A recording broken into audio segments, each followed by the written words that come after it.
Hello everybody, this is Rocker Game 45 back again with a different kind of video today, but it's something I really wanted to cover, and that is I've just finished playing The Evil Within 2 and I'm going to do a game review. Of course I've not uploaded all the videos yet, they'll be coming over in the next couple of weeks. I try and upload one a day, two a day maybe, in one every 2 days at least.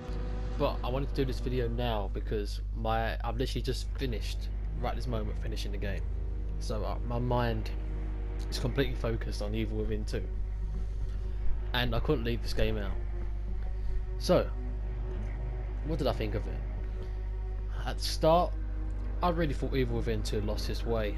I really thought that it's going to be a kind of not bad experience, but not Evil Within. The first one was an outstanding game.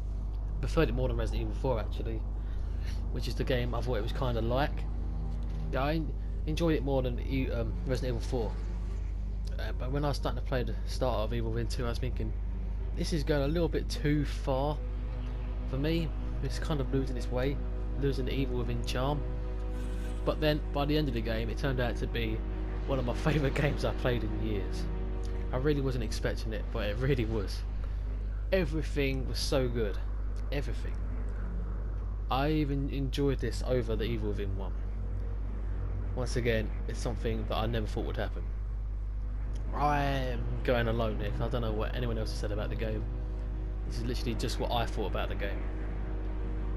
Start off with, pretty much, the story itself it's not amazing, but it's really, really strong. I'm not going to reveal anything for people who haven't actually played the game yet, but it does have its moments. There's like some cool twists along the way. It has some cool characters that you're going to meet, and some actually it's a kind of sad, awesome story. It's just, I think it's a really strong story.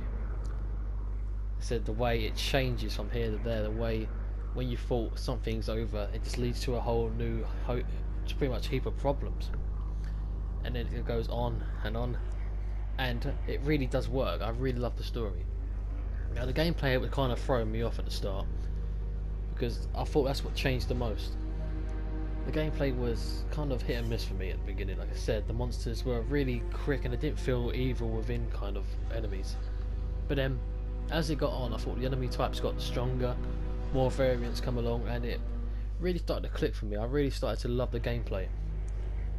Of course, it has the elements of first Evil Within, such as the goo you can collect, the upgrade system, the hidden keys, etc. That's all still here, which is good. That's what makes Evil Within so unique, I think.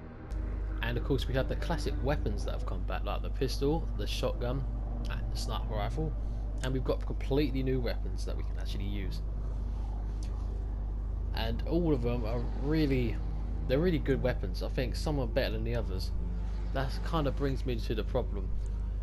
Some of the weapons, like the crossbow, I really think you don't really need to use for 2/3 of the game, which is kind of a shame because I was only using it just for entertainment, really, just because I had the ammo for it. I was playing on one of the easiest difficulties, I think, probably maybe even the easiest difficulty, but I could easily get through a load of the fights with just a pistol and then use the shotgun in the moments like boss fights, and it kind of made it easy. But of course that was the easy playthrough, so when I get through the hard playthrough I think that'd be completely different. But in the last half of the game, the ammo count become a lot harder, and every shot did count. So you need all your guns, and you need to make sure that every one of your bullets counted. And more importantly, you try and use more sneak kills and other tactics to take down enemies. If not, you're very likely going to run out of ammo. Playing on one of the easiest difficulties, I quickly ran out of ammo in quite a lot of spaces, and I was left fighting enemies with 1 or 2 bullets, and it kind of really hard, which I think it should be in the last quarter of the game. It should be where you're really tested to the limit, and it really succeeded in that part. Now one of the things I want to talk about is the boss fights.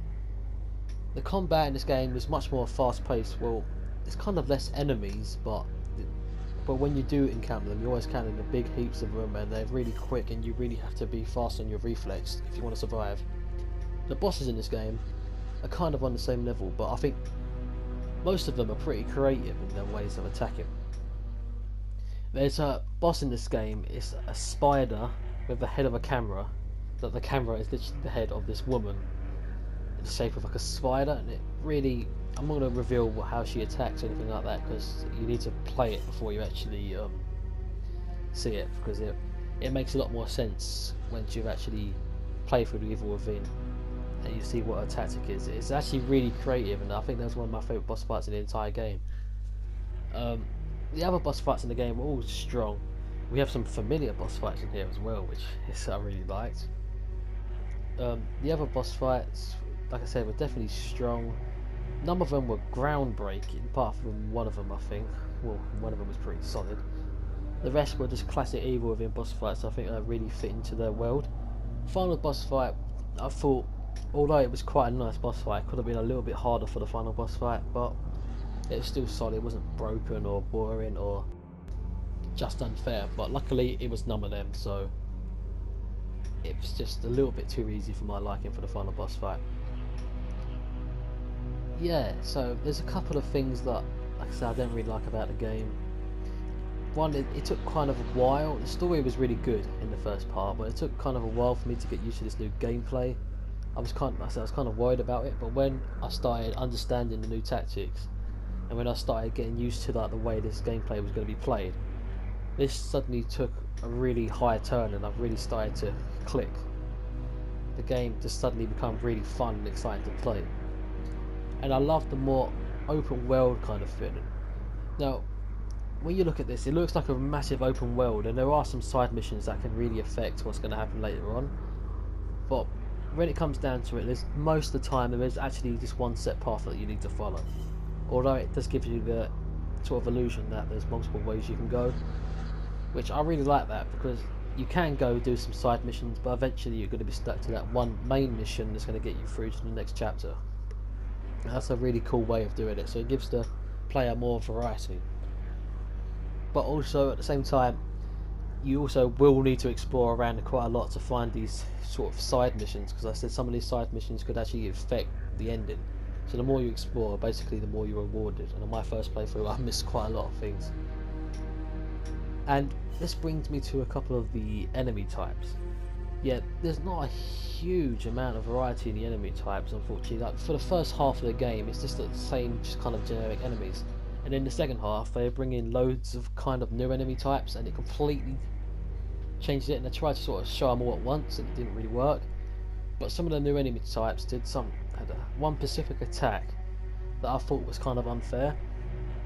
They had some of these enemies had like a sort of charging attack, and if it hits the player, it will completely stun them.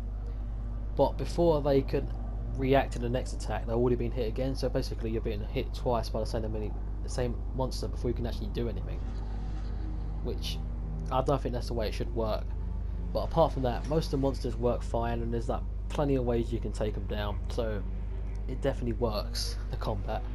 Just a few problems I find here and there, but for the most part, it was really solid. And there's not really much else I can talk about this game, because it succeeded in everything I think it was trying to achieve, at least in my opinion.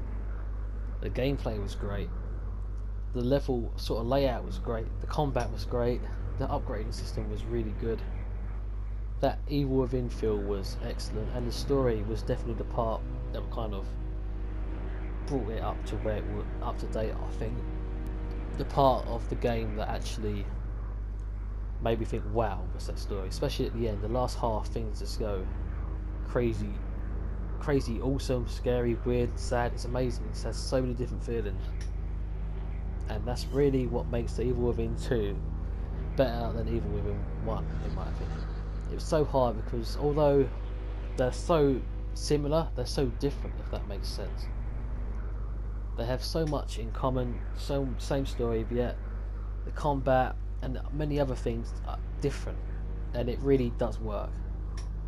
So that's basically what I'm going to say for this mini review. It's more of a discussion really than it was a review. If I had to rate it, I would definitely give it a 9.5 or maybe even a 10 out of 10. As I said, I've not enjoyed this. I haven't enjoyed a game like this in a good few years, probably since Doom. And the thing is, I was expecting Doom to be that good. I wasn't expecting Evil Within 2 to be that good. I knew it was going to be a fun time, so I bought it on day release, but I didn't expect it to be wow. That's really what I can say about the game. That's one word that sums it up. Wow. So this has been Rocko Game 45, and I hope you like this kind of discussion. And hopefully, I know my reviews are a bit meh at the minute. I'm definitely gonna do some more reviews in the future, but I'm gonna sort of script them out a bit more so it's a bit better. Like I said, I literally just come straight out of the game and decided to talk about it. That's why I wanted to have my opinions kind of fresh when I talk about it. And that's all I've got to say. This has been Rocko Game 45, and I'll see you guys in the next episode. Goodbye.